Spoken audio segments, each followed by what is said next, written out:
Bonjour à tous et bienvenue sur le Figaro TV Sport 24. Ravi de vous retrouver. On commence ce numéro avec un record historique pour Rafael Nadal. Et oui, Rafa qui remporte son 10e titre à Roland-Garros.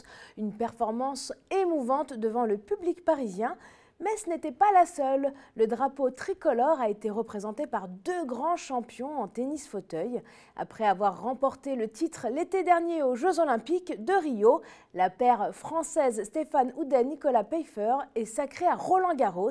En finale, face à la paire britannique Hewitt Reid, les Français ont dominé le match du début à la fin pour s'imposer finalement 6-4, 6-3. Devant un court numéro 6 conquis, la paire tricolore remporte son premier Roland-Garros et nous le rend encore plus beau. On quitte les cours et la terre battue pour nous rendre au Parlement européen qui recevait officiellement le 6 juin dernier la candidature de Paris aux Jeux Olympiques et Paralympiques 2024. C'est à l'initiative du think tank européen que cette rencontre a eu lieu, un moment fort et unique puisque c'est la toute première fois qu'une candidature à l'organisation des Jeux Olympiques d'été a été présentée auprès du Parlement européen, faisant ainsi résonner le soutien et la volonté de donner à la candidature de Paris une dimension européenne en présence du coprésident du comité de candidature Paris 2024 Bernard Lapasset, de la directrice Impact et Héritage Marie Barsac, qui étaient tous deux accompagnés de la ministre des Sports Laura Flessel.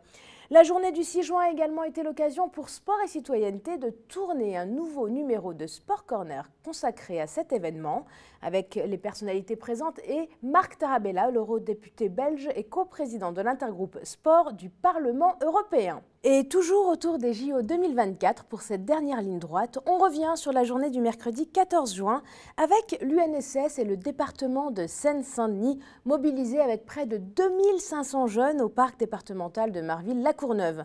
Les Jeux des collèges ont permis aux licenciés UNSS de participer à différents ateliers autour de la santé, de l'égalité filles-garçons dans le sport ou même des valeurs de l'olympisme. Et l'UNSS a également été partie prenante des Jeux internationaux de la jeunesse, dont la marraine est la très engagée Laurie Tillman. Du 6 au 10 juin 2017, ce sont exactement 51 délégations venant de 23 pays qui se sont réunies à Marseille pour la 7e édition des JIG, le grand événement sportif et culturel organisé chaque année en collaboration avec l'AF. On revient maintenant sur une action qui se tenait le 3 mai dernier. La FFSE a organisé pour Alliance une journée d'animation sportive et de découverte des activités physiques.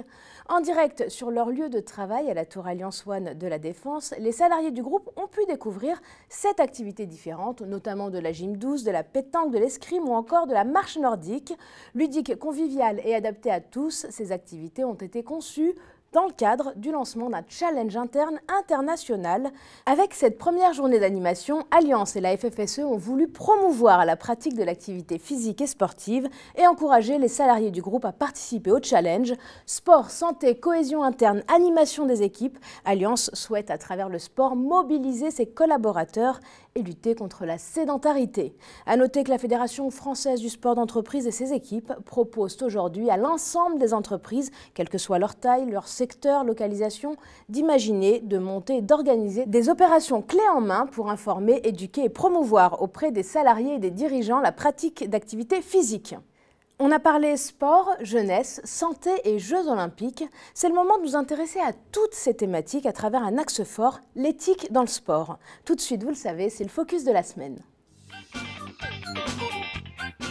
Elle est médecin de formation et de métier sportive et engagée de passion et elle est la présidente du comité éthique et sport. Véronique Lebar est mon invitée du jour. Bonjour Véronique. Bonjour. Merci beaucoup d'être avec nous. Alors ce comité, on va en parler, vous en êtes à la tête. Comment est-ce qu'il est né et pourquoi il était important d'intégrer l'éthique à la notion du sport ? Il est né sur une visite toute simple, il y a 5 ans exactement. Je travaillais à l'époque à l'Agence française de lutte contre le dopage. J'étais responsable du médical au sein de cette agence et je faisais une intervention lutte antidopage à l'INSEP. Et là, j'ai vu le médecin de l'époque, de l'INSEP, qui m'a dit qu'ils avaient un véritable problème avec les petites gymnastes en GRS. Et il me disait que ces enfants étaient en état de maltraitance. 40 heures d'entraînement par semaine, sous-nutris, puisqu'en GR, il faut être maigre et non pas mince. bien sûr déscolariser, donc au CNED le soir après avoir fait 8 heures d'entraînement. C'est de la gym, donc un sport à maturation précoce. Sur l'INSEP même, il n'y a pas des pôles de formation scolaires, en l'occurrence, que les athlètes vont à l'école à l'INSEP? En l'occurrence, elles étaient au CNED. Ces enfants étaient au CNED. Donc, les enfants, les gymnastes se cassaient psychologiquement et physiquement, et ils me disaient qu'ils avaient un véritable problème au sein de cette discipline et de ce groupe spécifiquement. Alors, comment vous définissez, vous, l'éthique? Parce que du coup, là, on va parler de maltraitance. C'était d'ailleurs l'objet des manifestations que vous avez menées il y a quelques jours. Tout à fait. Et on va en parler dans quelques instants. Mais l'éthique, aujourd'hui, dans le sport, qu'est-ce que c'est?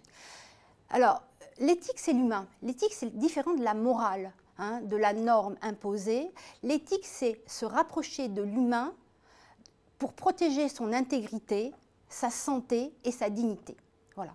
C'est une réflexion personnelle, évidemment, elle n'est absolument pas académique, mais en l'occurrence, le comité éthique et sport a été créé par rapport à ce noyau, à cet ADN de l'humain et du respect et de la protection de l'intégrité et de la dignité du sportif. Alors, on a parlé des gymnastes, donc vous avez ce déclic quand vous échangez avec le médecin de l'INSEP et vous vous dites qu'il faut créer une structure adaptée à ces athlètes. Comment est-ce que les choses se font? Et puis, du coup, comment est-ce qu'on parle de maltraitance dans le sport? Parce que c'est très rare qu'on en entende parler dans les médias. Tout à fait. Alors, d'abord, comment les choses se font? Elles se font, d'abord, le catalyseur, c'est cette prise de conscience. Pas véritablement une prise de conscience, parce qu'on en était tous conscients, mais justement, c'est là un des problèmes du monde du sport. On normalise la violence. On normalise certains faits qui ne sont pas normaux. Donc, on s'est dit qu'on voulait créer une structure qui agisse donc pour le bien-être du sportif. Et donc, c'est pour cette raison spécifique et précise qu'on a créé le comité. Pourquoi maltraitance? Alors, le comité ne s'occupe pas que de maltraitance. Vous avez 5 pôles, on va les évoquer ensemble. Voilà, tout à fait. Mais c'est vrai que le pôle maltraitance, avec un S, est vraiment un pôle central au sein du comité. Les maltraitances, c'est les violences physiques, verbales, psychologiques, la pression sexuelles. des athlètes. Bien sûr, la pression des athlètes. Tout ce qui fait qu'un athlète pâtit, souffre. Donc, c'est vrai qu'il y a une souffrance inhérente à l'exercice, à l'entraînement, mais il y a certains degrés de souffrance. Il y a qui vont toucher l'humain. Voilà, qui vont toucher l'humain, sa santé, et sa construction. Sa construction, son devenir quand c'est un enfant. Est-ce qu'on vend l'humain? Est-ce qu'on se sert de l'humain? Est-ce que l'humain est d'accord pour partir dans cette épopée de la recherche de performance Alors, une fois qu'on a fait cet état des lieux, on se parlait tout à l'heure avant d'arriver en plateau, on disait c'est un doute que vous insistez parce que vous dites nous on réfléchit et on agit. Quand vous agissez, il y a eu donc les rencontres éthiques et sport, c'était à la fin du mois de mai. Il y avait 2 thèmes principaux, les maltraitances, on sent que ça vous tient particulièrement à cœur. Probablement, vous allez m'expliquer, est-ce que ça touche plus les filles que les garçons? On va y venir. Est-ce que là aussi les inégalités sont présentes? Et le deuxième pôle, c'était le dopage. Qu'est-ce que vous avez fait à l'occasion de ces 2 journées? Ces 2 journées, donc le 30 et 31 mai dernier, c'était les rencontres éthiques et sport. La première journée, le 30 mai, était dévolue aux maltraitances dans le sport. Au sein de cette journée, il y a eu plusieurs tables rondes qui regroupaient des experts français et canadiens en matière de maltraitance dans le sport. Et donc, nous avons eu d'abord, premièrement, une photographie de l'état des maltraitances dans le sport, avec des chiffres, avec des statistiques, avec un véritable reflet de cet état. Comme vous le disiez tout à l'heure, on ne parle pas beaucoup de maltraitance. Ce n'est pas un hasard. Et c'est vrai que beaucoup de personnes nous ont dit qu'elles avaient été étonnées en voyant justement ce titre au niveau de cette journée. Parce que les maltraitances, c'est tabou. Parce que les maltraitances, c'est quelque part, pour certaines personnes, inhérent au monde du sport. Est-ce qu'on arrive à casser justement ces codes-là, notamment auprès des athlètes? Est-ce que c'est facile pour un athlète de se diriger vers le comité, par exemple, ou d'alerter? Est-ce que lui-même est conscient d'être maltraité? Pas souvent. Pas toujours, en tout cas. Plus exactement, pas toujours. Parce que justement, à cause de cette normalisation de la violence dans le sport. Le fait, un entraîneur représente la règle. Performance et règles, ce sont les 2 noyaux du monde du sport. Donc, quand cet entraîneur est malsain, parce qu'il faut être à la base malsain pour opérer en tout cas des violences sexuelles, l'athlète, le sportif, a du mal à repousser cet entraîneur et a du mal à se dire « mais oui, il me maltraite » puisque le symbole de la règle, c'est l'entraîneur.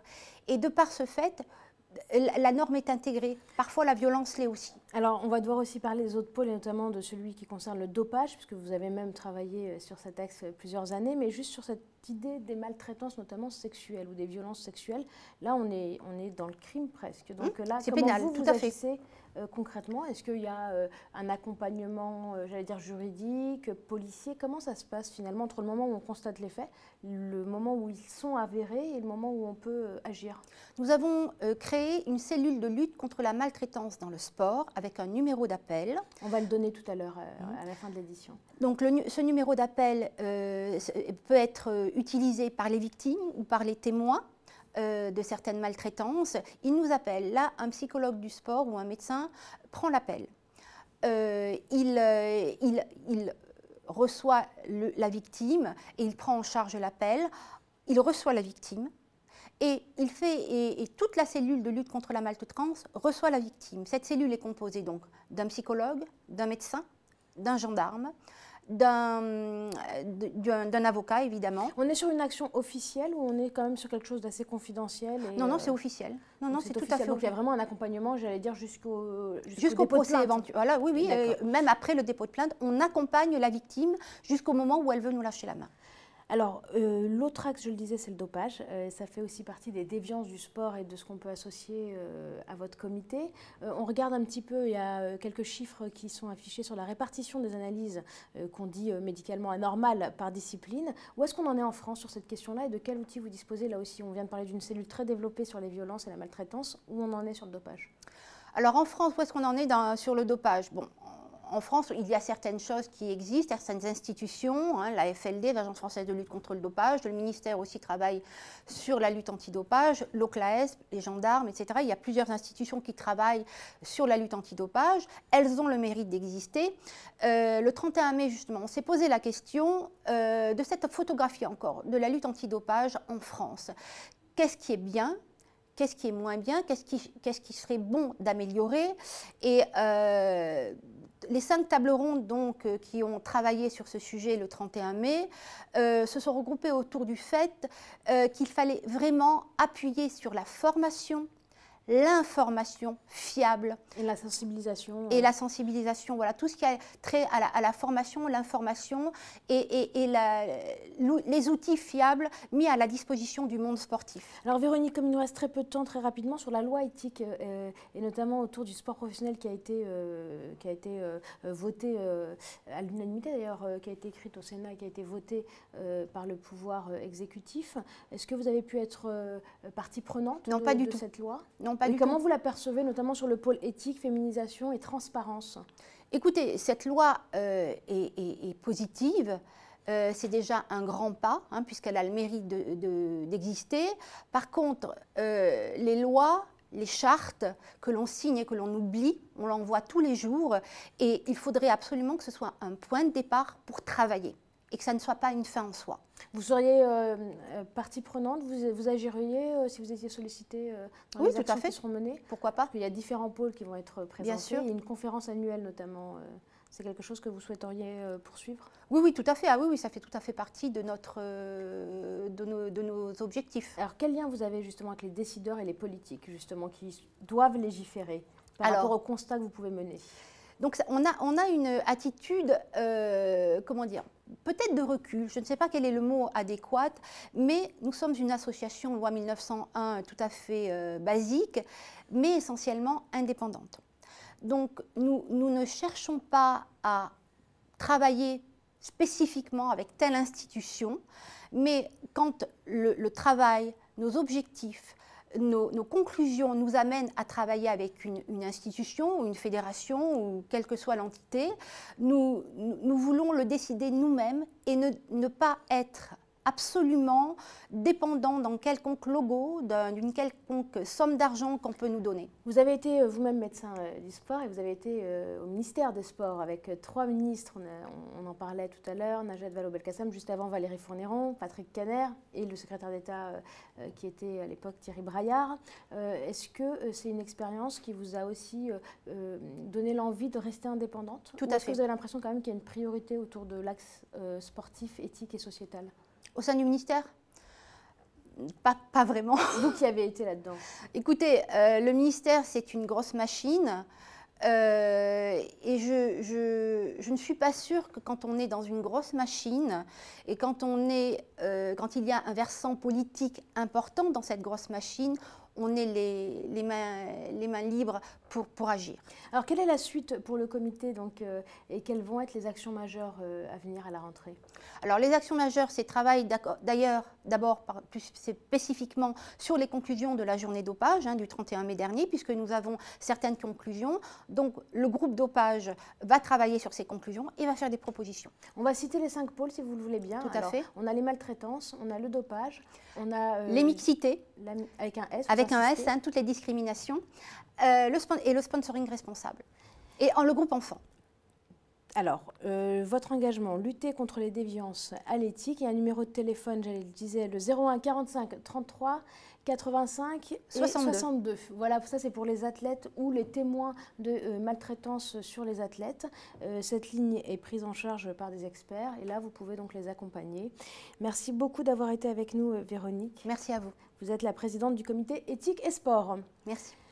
Alors, vous ne bougez surtout pas, vous le savez, chaque semaine, je vous donne les rendez-vous à ne pas manquer. Vous prenez de quoi noter. Tout de suite, c'est l'agenda de la semaine. Et dans les rendez-vous à ne pas manquer cette semaine, le projet Volunteering in School Sport, piloté par l'ISF avec le soutien de la Commission européenne, programme Erasmus Plus Sport, propose à 24 jeunes volontaires âgés de 14 à 16 ans et issus de 6 pays européens de devenir de jeunes leaders bénévoles impliqués dans le sport scolaire. Partenaire de ce projet, le think tank Sport et Citoyenneté organise, avec l'appui du service régional UNSS de Clermont-Ferrand et à l'occasion des championnats d'Europe scolaires de badminton, une conférence sur le thème Sport, volontariat et développement des compétences. Ce sera le lundi 19 juin. Un événement exceptionnel vous attend les 23 et 24 juin prochains. Le cœur de Paris se transformera en un gigantesque terrain de sport pour célébrer la journée olympique. Ces journées seront placées sous le signe de la candidature de Paris 2024 avec plus de 30 disciplines à découvrir et à pratiquer dans des lieux emblématiques de la capitale. N'hésitez pas à participer. Voilà, c'est tout pour aujourd'hui. Je vous retrouve très très vite pour une nouvelle édition. D'ici là, restez bien actifs et surtout bien connectés.